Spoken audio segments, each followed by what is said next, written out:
Moi, je suis au dehors. Eux, ils font quoi dedans?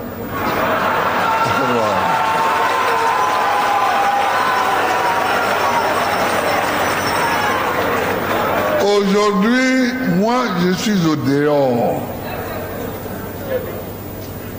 Et ils font quoi dedans? Dedans. Ils font quoi dedans? Ils n'ont rien à faire. Ils n'ont plus rien à faire en prison dès l'instant où j'ai été acquitté et libéré. Dès l'instant où j'ai été acquitté et libéré, ils n'ont plus rien à faire en prison. Je le demande. Je l'ai déjà demandé, je le redemande. Il faut que nos compatriotes qui sont en prison, qu'ils soient civils ou qu'ils soient militaires, il faut qu'ils reviennent nous retrouver au dehors. Il faut qu'ils viennent. Mais ça, ce n'est même pas un combat, c'est une logique. C'est une logique. C'est une logique. Donc, aidez-moi, mobilisez-vous pour que nous demandions tous, toujours, la libération de nos prisonniers.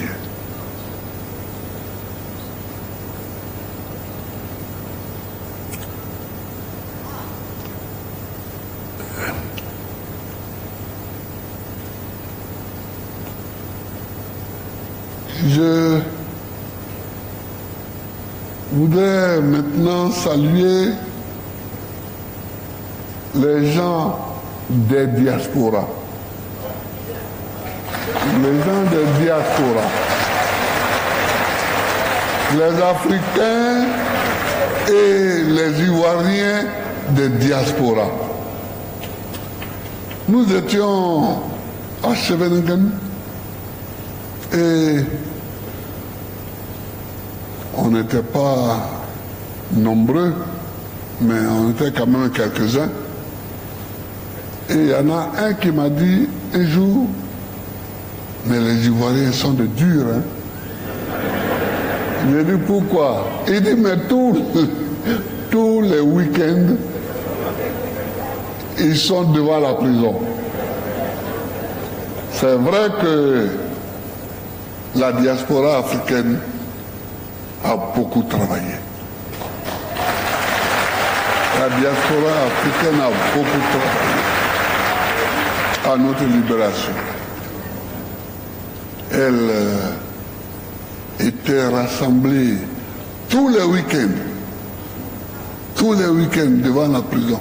Et quelquefois, quand nous devions quitter la prison pour aller au tribunal, on nous faisait faire des détours parce que les routes étaient occupées par des Africains qui étaient venus de partout. Surtout de Paris. Surtout de Paris. Surtout de Paris. Et je les salue. Je salue cette diaspora-là qui n'a pas voulu oublier et qui n'a pas oublié et qui ne nous a pas fait oublier et qui ne nous a pas fait oublier. Voilà. Parce que le pire pour un prisonnier, c'est d'être oublié. Si tu es oublié, tu es mort. Si tu es oublié, tu es mort. Mais quand il y a des articles partout, toujours en Europe, sur le continent américain, notant que Gbagbo est en prison pour des raisons obscures, tu n'es pas oublié. Parce que les gens cherchent à réfléchir. Pourquoi dit-il pour des raisons obscures? Et les gens cherchent. Et comme Le bureau du procureur lui-même nous aidait avec ses maladresses grossières. Bon, ça faisait que les gens raisonnaient, les gens réfléchissaient. Une fois, on a amené un témoin de l'accusation, une dame. Elle dit, j'ai été violée. Alors, le président du tribunal lui a demandé, vous avez été violée par cet homme-là? Elle dit, non, lui, je ne le connais même pas. On dit bon. Mais c'était des choses comme ça. La cause était entendue parce qu'en droit, on cherche celui qui a posé l'acte délictueux. On cherche celui qui a posé l'acte délictueux. Comment moi, Babou?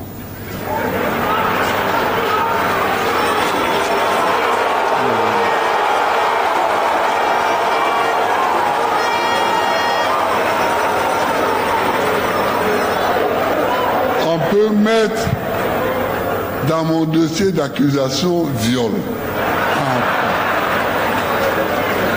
Enfin. Les Ivoiriens disent quand même, même si on dit,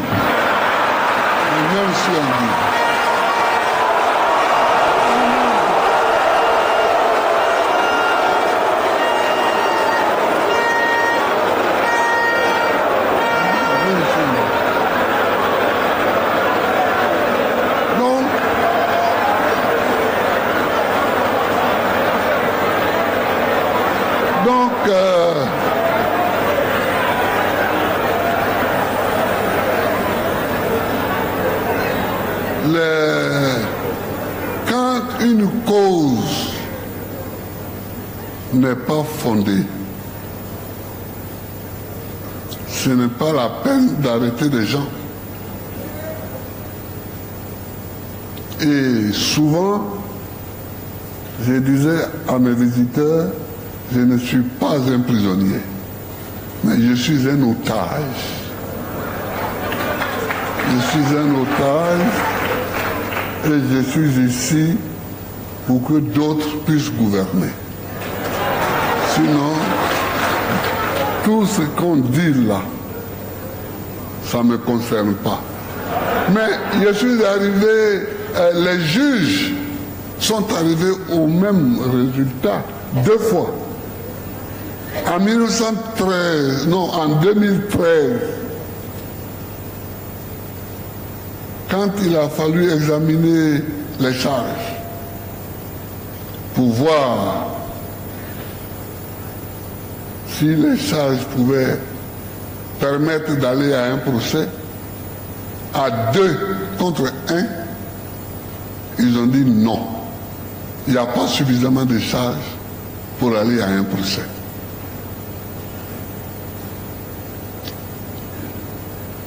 On dit que ça ne fait rien, quand même il faut aller. Et ça c'est vérifiable.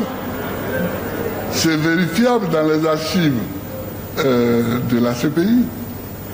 C'est vérifiable et c'est vérifié. Et puis donc voilà. Voilà. Et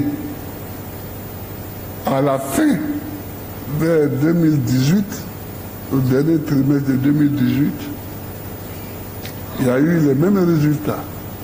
2 juges sur 3 ont décidé que j'étais innocent, blanchi, totalement. Donc, chers frères et sœurs, me voici devant vous. Me voici devant vous.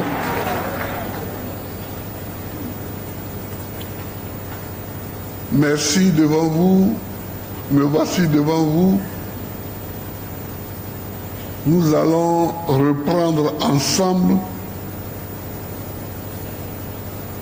notre chemin. Nous allons reprendre ensemble notre chemin. Pourquoi je dis ça?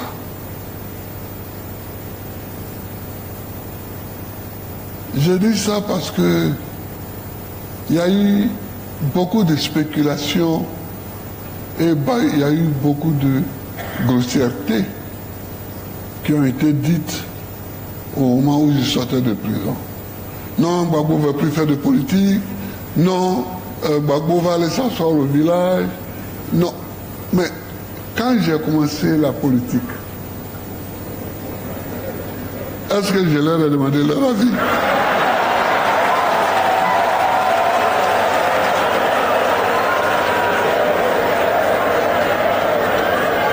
Est-ce que je leur ai demandé leur avis?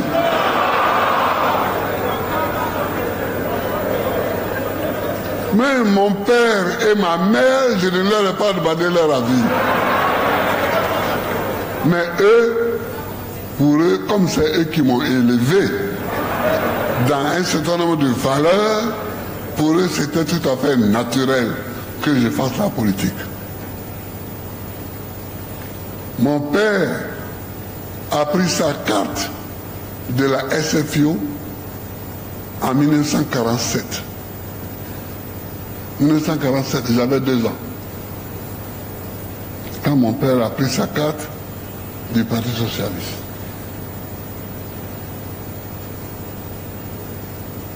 Mon père était arrêté à la prison d'Assabou en 1964. Il était prisonnier politique.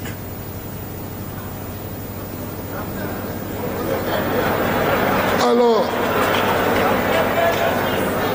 ma soeur est là, on ne savait pas où aller, puisque moi qui étais le plus âgé, j'avais 19 ans. Mais on a survécu à tout ça. On a survécu. Il nous fallait donc travailler pour avoir nos diplômes, pour vivre et gagner notre vie.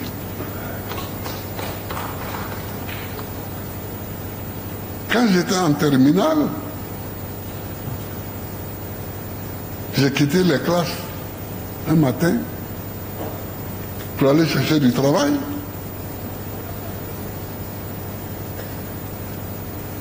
Parce que ni moi, ni ma soeur, ni mes autres soeurs, ni mes frères, on n'avait plus un rond pour vivre. Heureusement que je n'ai pas trouvé du travail.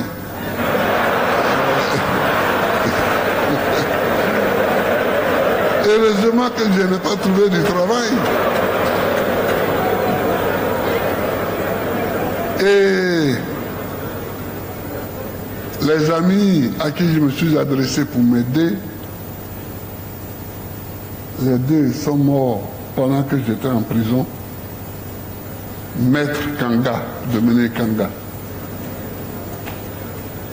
et Auguste Denis Georges, l'ancien député de San Pedro, qui était mon voisin de dortoir. Ils m'ont tous conseillé de ne pas quitter l'école. J'ai dit, mais on va passer le bac dans quelques mois, tu vas l'avoir et tu vas avoir une bourse. Pourquoi gaspiller ta vie? Ces 2 amis-là, je pense souvent à eux.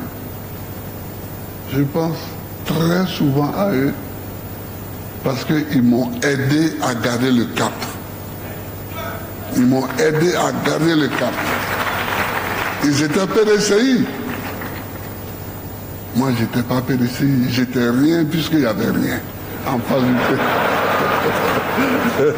J'étais rien puisqu'il n'y avait rien. Mais ils se sont montrés amis. Ils se sont montrés amis à l'homme. Ils ont dit non, reste, passons le bac Mais ils m'ont dit, mais tu manges, on est à l'internat. On est à l'internat. Tu manges, on suit les cours, on mange. Et c'est comme ça, avec leurs conseils, progressivement, je suis allé, j'ai continué. Et nous avons eu le bac, heureusement, et puis bon, le reste, ça nous suivi. Donc, les gens disent, oui, il ne va plus faire de politique. Mais pourquoi il ne veut plus faire de politique? Pourquoi vous voulez, maintenant, sur le tard, maintenant que j'ai 76 ans, m'imposer un calendrier politique dans ma vie? Moi, Babou.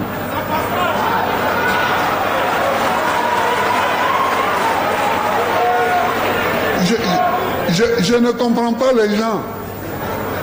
Ce que vous n'avez pas fait, vous voulez le défaire. Pourquoi?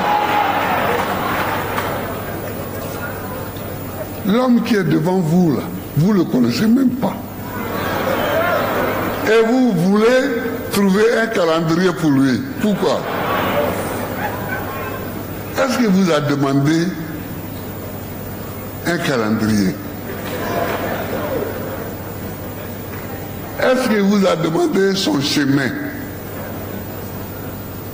Il ne vous a pas dit où est le chemin de Gagnois, où est le chemin d'Azopé. Non, il ne vous a rien demandé. Où est votre problème? Moi, je faisais la politique jusqu'à ma mort.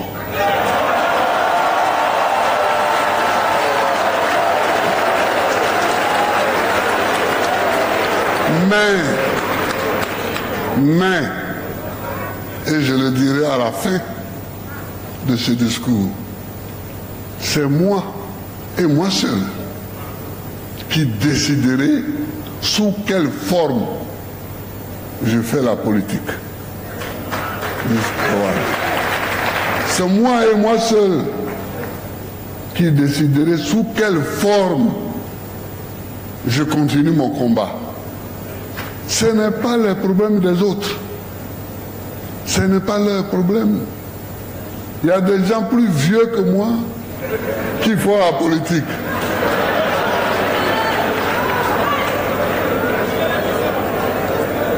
Donc, ce débat-là, il faut l'arrêter. Il faut l'arrêter.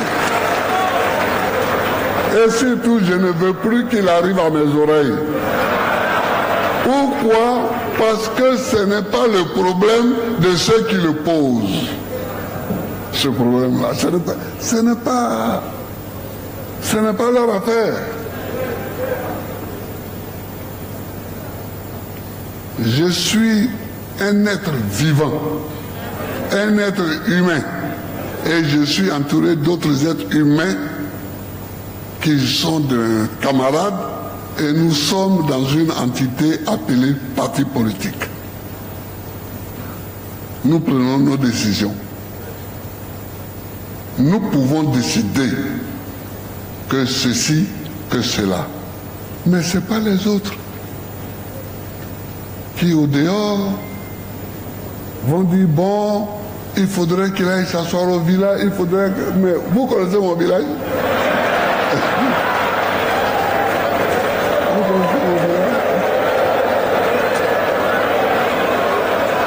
Il y a même une espèce d'outrecuidance à dire ça. Il y a même une espèce d'outrecuidance à dire ça. Une espèce d'impolitesse à dire ça. Ce n'est pas normal. Ce n'est pas normal. Moi, je ne suis pas en politique pour arranger certains ou déranger d'autres. Je mets sur le marché politique mes idées. Et nous sommes organisés avec des camarades, nous traitons ces idées-là, et puis bon, nous en faisons ce que nous voulons. Voilà.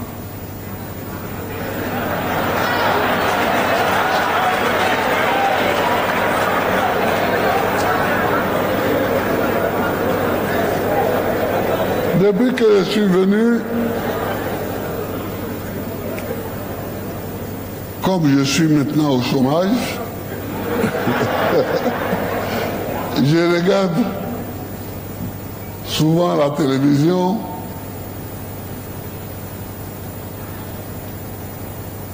Et depuis d'ailleurs Bruxelles, j'ai regardé souvent la télévision. C'est là que j'ai connu tous les jeunes chanteurs là. Yodé et Siro, eux, je les connaissais avant. Mais il y en a un qui est parti et ça m'a fait mal. Askeli.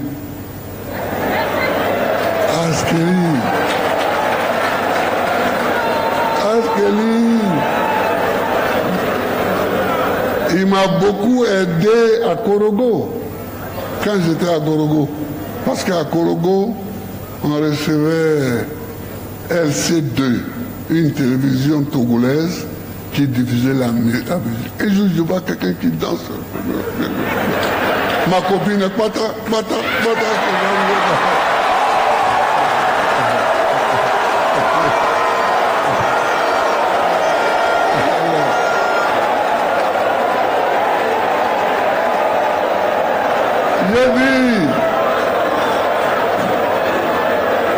J'ai dit, c'est qui ça?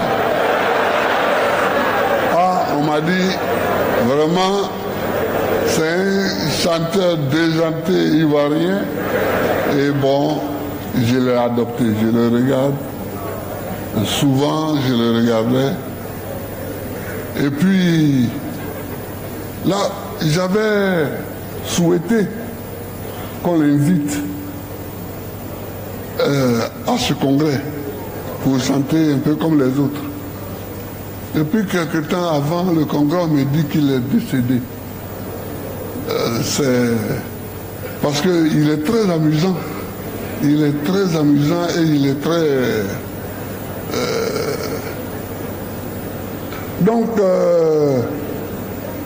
ça m'a aidé à découvrir même celui, le coupé. Ouais, lui, je l'ai découvert il n'y a pas longtemps à Bruxelles. Par son coupé décalé, là, ça me plaisait, son chant. Son chant me plaisait. C'était très rythmé et voilà. Bon, donc j'ai regardé la télévision.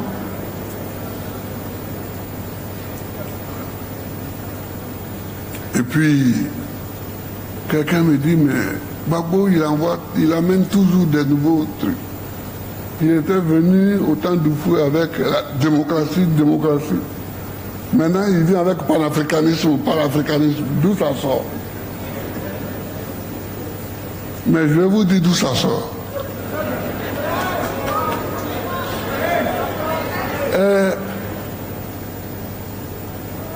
C'est Kwame Nkrumah qui a écrit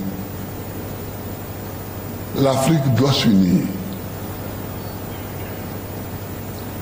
Mais il faut remarquer que c'est Kwame Nkrumah, ancien élève et étudiant aux États-Unis, qui a écrit l'Afrique doit s'unir. Regardez un peu les États-Unis.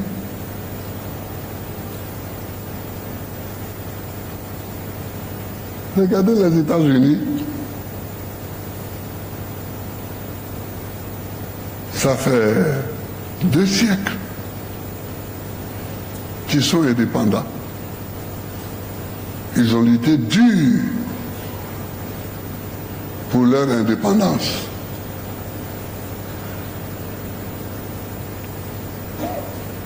Au départ, ils étaient 13 États. 13. Ça vous dit rien?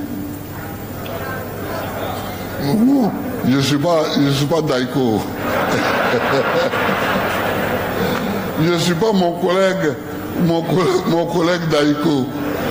Mais ça, c'est la CEDEAO déjà.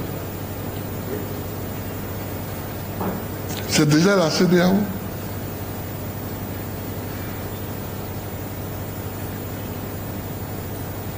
Mais ils ont estimé que ce n'est pas assez.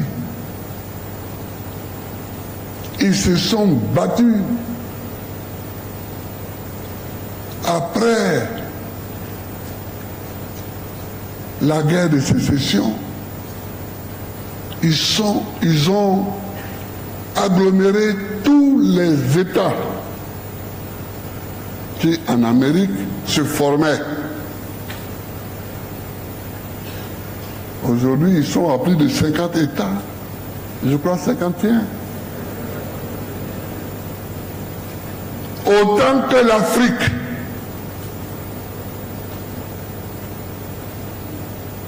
Autant que l'Afrique.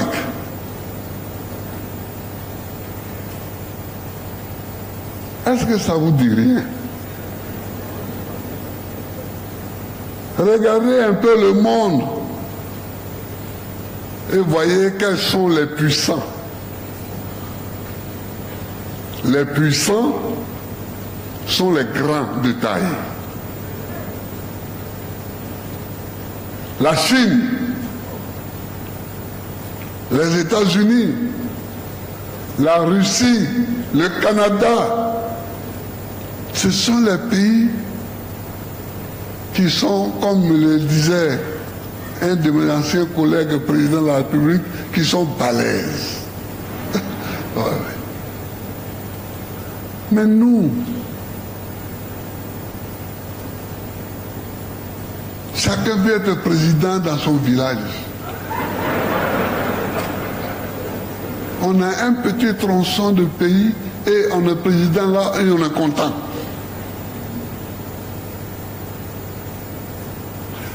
Mais ça ne nous donne pas l'indépendance. Ça ne nous donne pas la puissance. Je suis allé en visite officielle en Chine. J'étais arrêté à côté du président chinois et puis on jouait l'hymne national de Côte d'Ivoire. Et après l'hymne national chinois. Mais quelles étaient mes pensées en ce moment-là? J'ai dit, on me blague. Parce que, apparemment, nous sommes deux chefs d'État égaux. Mais c'est en apparence.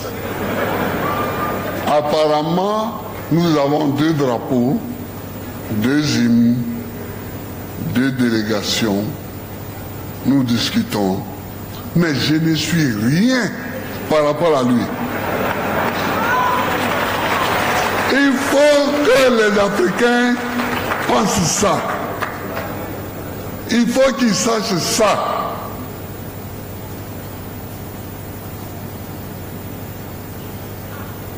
Il faut qu'ils sachent ça. Quand tu vas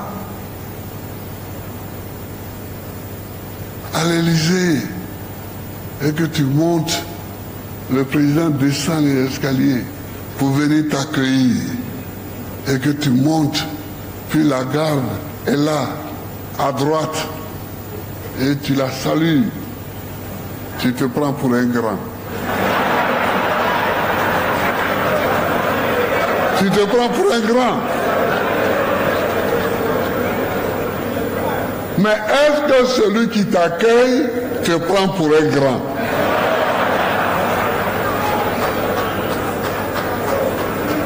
Et est-ce que la réalité te considère comme un grand? La réalité des faits et la réalité politique. C'est ça. Mes frères, tant que nous sommes dans des micro-États comme ça, nous ne sommes rien.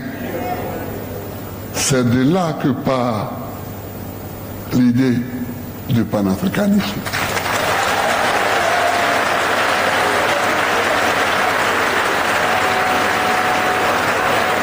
Ce n'est pas la peine de chercher des théories et des trucs. Il faut regarder les faits. Moi, je ne vais pas citer des pays pour ne pas être en porte-à-faux diplomatique.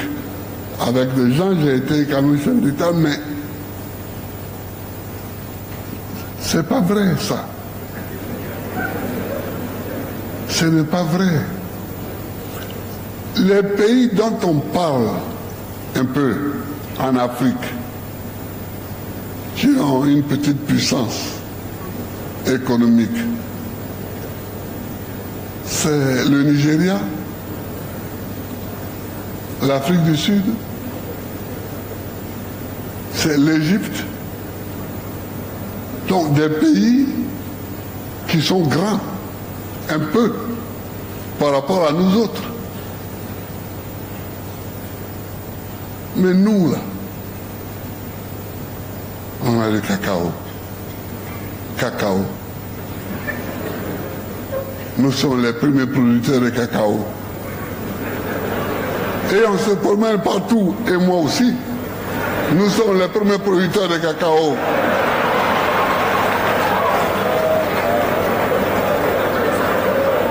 San Pedro est le premier port cacaoyer du monde. Mais et puis après,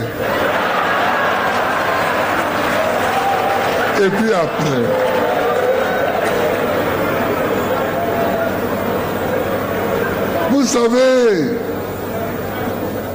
ce qui a fait le problème entre Houphouët-Boigny et la Banque mondiale à la fin de la vie d'Houphouët-Boigny, c'est qu'il a tenté de bloquer le cacao pour faire monter les coûts. Quand la Banque mondiale a vu ça, elle a diversifié. En Malaisie, elle a donné de l'argent pour qu'on développe la culture cacaoyère là-bas. C'est pas, tu veux nous faire chanter pourquoi? Ils ont les moyens. Et même l'Europe, qui a colonisé la plupart des pays africains. L'Europe se trouve être petite. Chaque pays d'Europe se trouve être petit aujourd'hui. Donc, dès la fin de la Deuxième Guerre mondiale, il y a un processus qui a commencé et les Européens sont en train de s'agglomérer, de se regrouper. Ils ont déjà créé une monnaie unique, mais on ne crée pas une monnaie unique comme ça. C'est qu'ils s'en vont, ils avancent. Ce processus-là va aboutir à la création d'un État plus tard. Et cet État-là pourra au moins rivaliser ou bien tenir tête aux États-Unis, à la Russie, à la Chine. Voilà les blocs qui se dessinent. Voilà les blocs qui se dessinent. Les États-Unis, la Russie, la Chine, l'Europe. Pendant ce temps, nous, chacun met ses bras dans la poche. Il fait jouer l'hymne national chaque matin devant sa maison. Il fait flotter le drapeau sur le toit de sa maison. Et puis on est là. Non, non, non. Et non. Il faut ouvrir les yeux. Il faut ouvrir les yeux. il faut ouvrir les yeux. Aujourd'hui, il y a l'Afrique et il y a l'Amérique latine qui sont encore fragmentés. C'est pourquoi il faut que les États africains s'unissent. C'est pourquoi il faut que le PPACI fasse appel aux autres partis progressistes pour que nous nous unissions. Il faut que nous soyons le ferment. Il faut que nous soyons le ferment de la lutte. Il y en a, j'ai écouté quelqu'un qui dit, mais Gbagbo, là, quand il était président, il n'a rien fait. Mais si, il a commencé et puis on m'a fait la guerre. Et les gens, il y en a qui parlent comme si la guerre, ce n'était pas une réalité réelle. Mais la guerre était une réalité.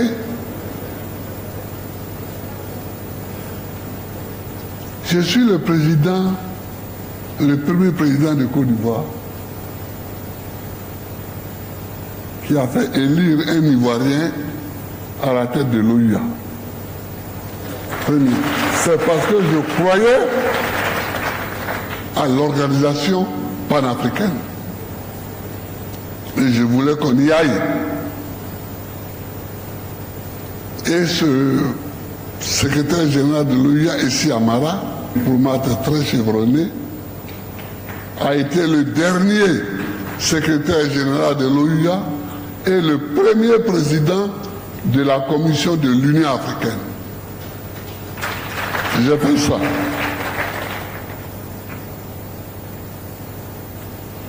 J'ai travaillé pour que la commission cacao, qui était à Londres, vienne à Abidjan. Dano Diégué était ministre de l'Agriculture. En ce moment-là. Et puis la guerre est arrivée. Je n'avais plus d'autres soucis que de mettre fin à la guerre. Pendant 10 ans, la guerre. Pendant 10 ans, je n'avais même plus de gouvernement. C'est de l'extérieur qu'on me dictait, ah bon, si tu veux avoir la paix, il faut prendre un tel comme premier ministre. Si tu veux la paix, il faut... Bon, des gens qui sont gentils, qui sont capables, qui sont compétents, qui sont bien. Mais ce n'était pas mes premiers ministres. À moi. Vous voyez? Dans la première phase, le seul premier ministre que j'ai nommé, c'était Afingessa.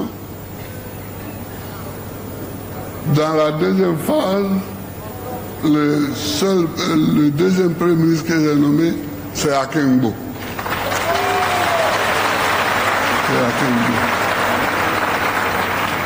Mais Akengbo, il ne s'est même pas installé au bureau. Quand la guerre est venue nous balayer tous. Voilà. Donc, le panafricanisme n'est pas un slogan. Le panafricanisme n'est pas un slogan. C'est une réalité. C'est une réalité.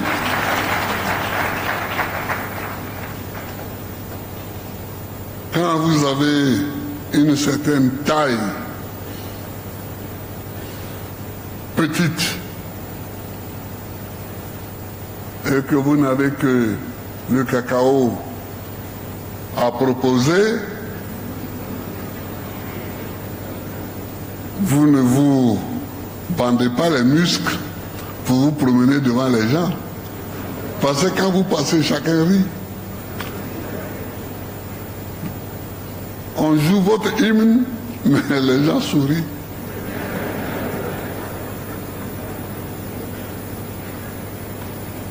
Mais les gens sourient. C'est pourquoi, quand j'étais chef d'État, je ne demandais jamais à aller en visite officielle dans un pays développé. Parce que quand tu demandes à aller en visite, on croit que vous venez demander quelque chose. Mais j'allais là où on m'invitait. J'allais là où on m'invitait. Je suis allé en France, je crois 3 fois. C'est parce que 3 fois on m'a invité. Je suis allé en Italie, c'est parce qu'on m'a invité. Je suis allé en Chine, c'est parce qu'on m'a invité.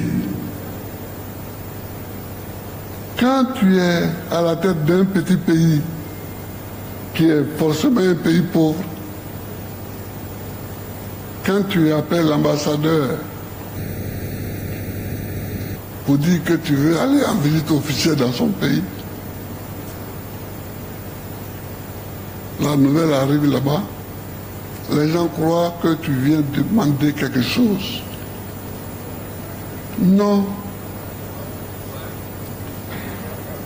Non. Il faut se débrouiller. C'est pourquoi nous avons fait le budget sécurisé. Nous avons fait le budget sécurisé. Ça veut dire que ce qu'on gagne, c'est ça qu'on mange. C'est ça le budget sécurisé. Pour parler comme à Yopougon chez nous. Pour parler comme à Yopougon chez nous. C'est-à-dire, ce que nous gagnons, c'est ce que nous dépensons. Je ne sais plus combien c'est maintenant, mais à l'époque, nous dépensions 100 milliards par mois pour les salaires des fonctionnaires. On les avait. Et on les sécurisait. Et puis les autres dépenses de l'État. Bon. Mais on avait ce qu'il nous fallait pour faire face aux dépenses de l'État. Et je me faisais un orgueil de faire les dépenses incontournables de l'État sur ce que nous gagnions. J'ai commencé à construire Yamoussoukro. Mais en construisant Yamoussoukro, le palais de l'Assemblée nationale devait nous être livré en 2012. On m'a arrêté en 2011. Le palais est toujours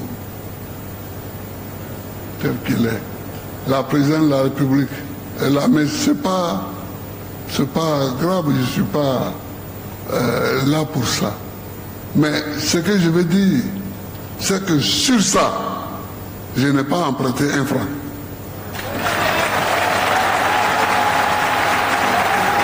C'est notre capital.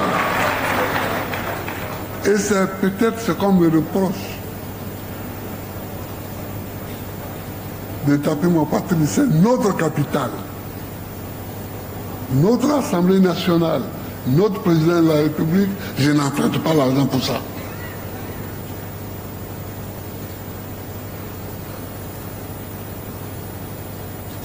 Là où on a emprunté, c'est pour arriver à Yamoussoukro. Parce que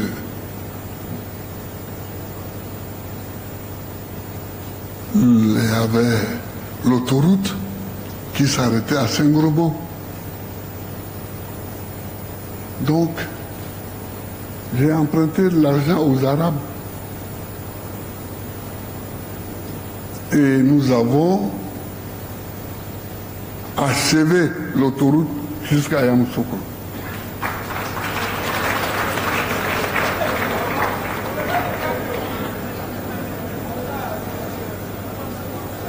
chers amis,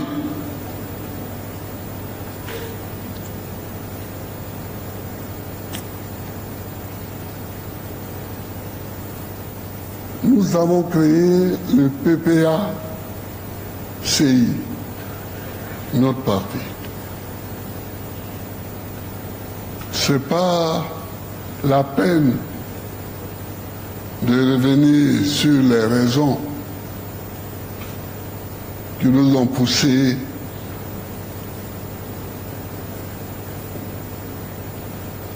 à venir créer notre parti, parce que il y a des polémiques qui sont souvent inutiles. Quand il faut polémiquer, je suis capable de le faire.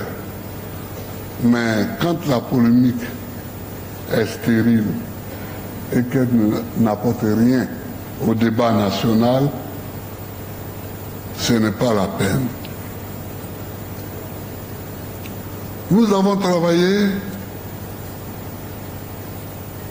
nous avons élu Madame Agomat. Elle est juriste. Elle a travaillé avec moi depuis longtemps. Elle était adjointe. D'abord, elle est professeure de droit, de droit privé. Elle a travaillé comme secrétaire générale adjointe du gouvernement. Ensuite, elle a été élue députée de Bézerville et elle a été vice-présidente de l'Assemblée nationale. C'est une dame que je connais bien et que j'aime bien et je lui fais confiance.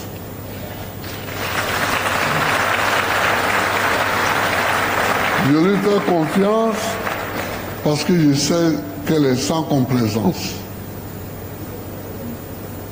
Quant à moi, vous m'avez élu président du parti. Je vous remercie. Je vous remercie énormément.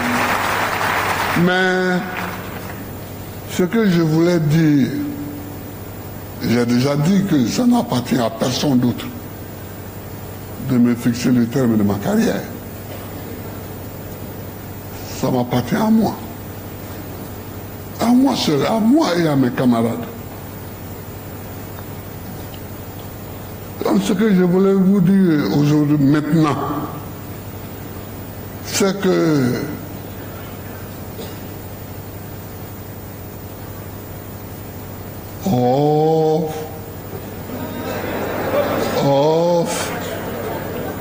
nous avons eu des déboires dans le passé parce que j'ai quitté la tête du parti en 2001, comme la Constitution le prévoyait. Mais il n'y a pas eu de préparation pour la passation de pouvoir.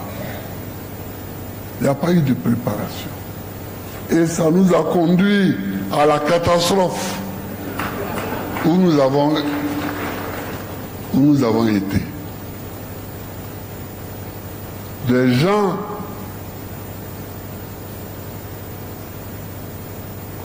ont été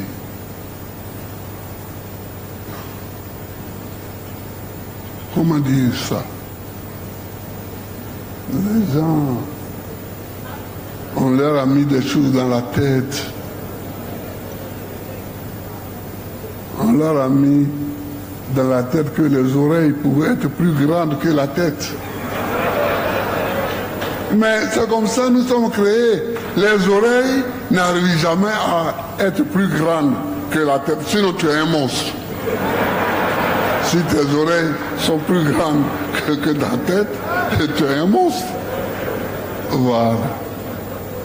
Donc, il faut préparer le retrait des aînés.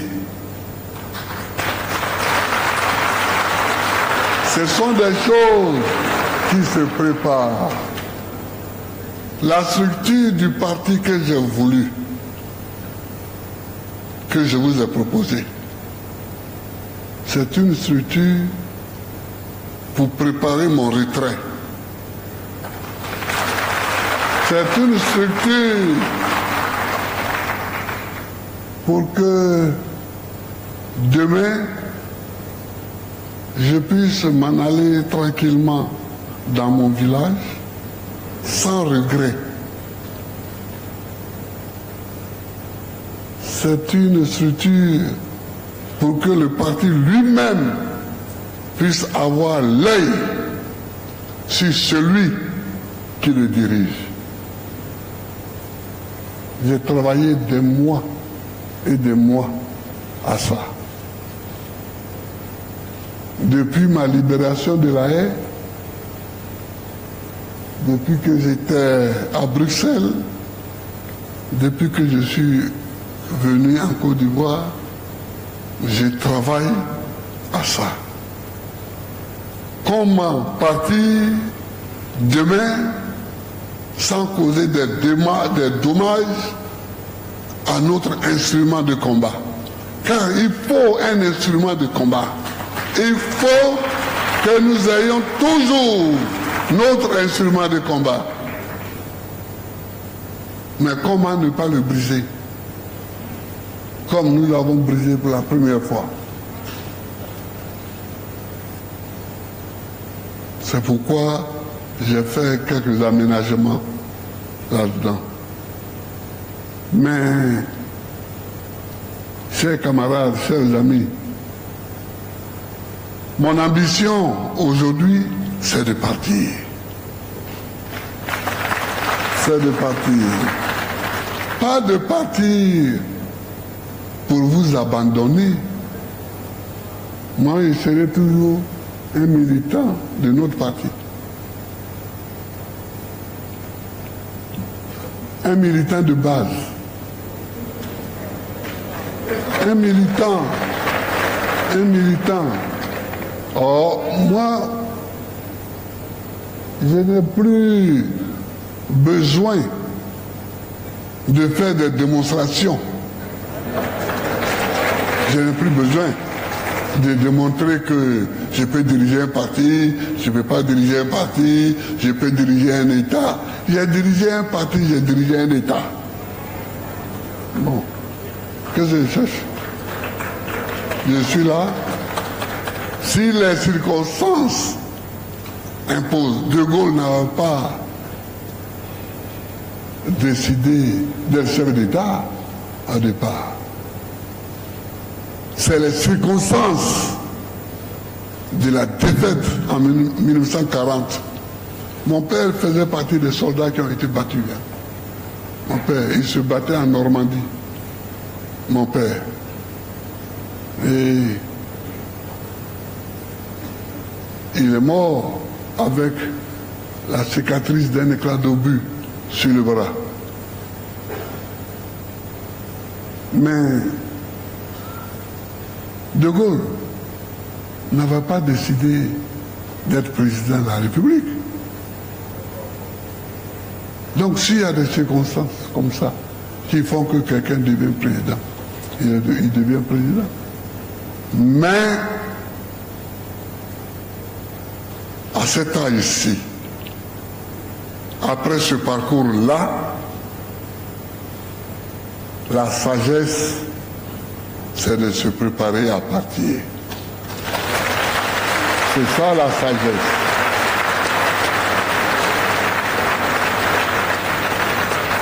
Mais j'ai décidé que je ne partirai pas brusquement.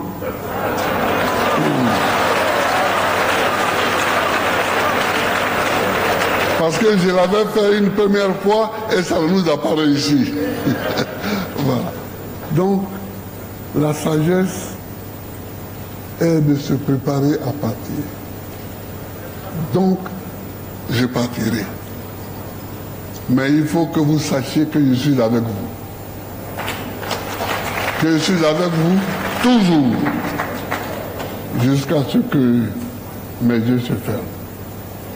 Mais les combats qu'il y a à mener, on les mènera ensemble. On les mènera toujours. Mais je ne laisse à personne le souhait de décider de quand je dois partir. Oh, vous savez, vous êtes assis là comme ça. Il y en a qui pensent, mais Gbagbo, là, il a été condamné à 20 ans. Donc, même s'il est élu, on va lui interdire d'être président. Je sais ça. Je sais ça. Et j'espère que beaucoup pensent ça aussi. Mais ce n'est pas mon problème. Une condamnation que je récuse, que je ne reconnais pas, n'est pas mon problème. À plus forte raison, ses conséquences. Et même si demain, on me dit, tu n'es pas président à cause de cette fausse condamnation, il faut que le parti soit en capacité de continuer sa route. C'est cette capacité-là que je vous donne avec ce nouveau statut. Je vous remercie. Que Dieu bénisse la Côte d'Ivoire.